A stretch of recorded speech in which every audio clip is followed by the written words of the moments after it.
నాకు నిజంగా మీ చేత చప్పట్లు కొట్టించుకోవాలను, లేదంటే మీ మన్నను సంపాదించాలని చెప్పట్లా. I feel this is my commitment for my nation. మీరు సీరియస్ చెప్తాను, మీరు కనుక రౌడీలను కనుక మీరు ఎంకరేజ్ చేశారా, గుండాలని కనుక మీరు వెనకేసుకొచ్చారా, ఈ దేశాన్ని ఎవడు బాగు చేయలేడు. నేను చెప్తున్నాను, ఒక హోంమంత్రిని కూర్చొని ఇష్టారాజ్యంగా మాట్లాడుతూ ఉన్నాను. హోంమంత్రిని మాట్లాడుతున్నారు, మేకప్ వేసుకున్నావు, దాన్ని తీస్తే ఒక వాళ్ళు ఇచ్చిన చాలామంది నవ్వు వస్తాయేమో, నాకు నవ్వు రాలా. అంటే ఇంట్లో తిరిగే ఒక ఆడబిడ్డ పౌడర్ వేసుకోకూడదు, బొట్టు పెట్టుకోకూడదు, అలంకారాలు చేసుకోకూడదు. ఒకడంటే సరిపోద్ది దానికి. రేపు పొద్దున కాలేజీల్లో ఆ అన్నోడి ప్రేరణ తీసుకొని ఎవడో ఒక అప్పుడే కాలేజీకి వచ్చిన పిల్లని అంటాడు, ఎవడు ఆ ఆడపిల్లని అంటాడు, ఆడబిడ్డని. నా భయాలు అది. హోంమంత్రి న్యూస్ అనేసి వెళ్ళిపోతారు. దాని పర్యావసానం, దాని కాన్సిక్వెన్సెస్ ఎక్కడికి వస్తాయి మనం ఊహించలేము.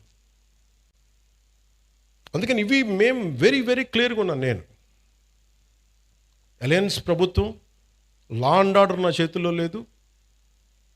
దురదృష్టం ఏంటంటే ఇలాంటి కొన్ని ఇన్సిడెంట్ జరిగినప్పుడు సడన్గా నేను గుర్తొస్తాను. ఇక్కడ కూడా కులం వస్తుంది. నేను కులాలను దాటి దేశం వైపు వెళ్దాం అనుకుంటే నా దురదృష్టం, దరిద్రం ఏంటంటే, ఈ పదం వాడుతాం, క్షమించాలి, నన్ను తిరిగి కుల చట్టంలోకి పట్టుకొస్తారు. ఒక దేశాన్ని ప్రేమించేవాడు, అందరూ బాగుండాలని కోరుకునేవాడు, వ్యవస్థలో బలోపేతం కావాలని కోరుకునేవాడిని అందరూ కలిసి చివరిన కులం అనే ఒక చిన్న దాంట్లో ఇరికిస్తారు. కాదు, నన్ను బంధించలేరు. అది అందరూ అర్థం చేసుకోవాలి. అంటే అందుకే నేను లా అండ్ ఆర్డర్, నేను ఇప్పుడు దాకా ఎస్ఐటీగా నేను ఇప్పుడు మాట్లాడా. ఒకసారి పిఠాపురంలో మాట్లాడా. నేను ఈరోజు మళ్ళీ కాకినాడ వేదికగా చెప్తున్నా.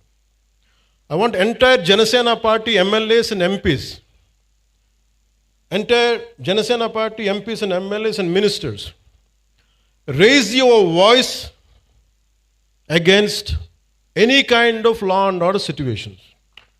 బలంగా చెప్పండి. ఇది నేను కుటుంబ నాయకులందరికీ నేను చెప్పలేను కాబట్టి, అది నా పరిధిలో లేదు కాబట్టి నేను వారు చెప్పట్లేదు. కానీ నా పార్టీ నాయకులందరికీ, నా పార్టీకి సంబంధించిన మంత్రివర్గానికి, ఎంపీలకి, ఎమ్మెల్సీలకి మీకు చెప్తున్నాను, నేను అన్నిసార్లు నేను వెళ్ళి మాట్లాడను, మీరు మాట్లాడాలి.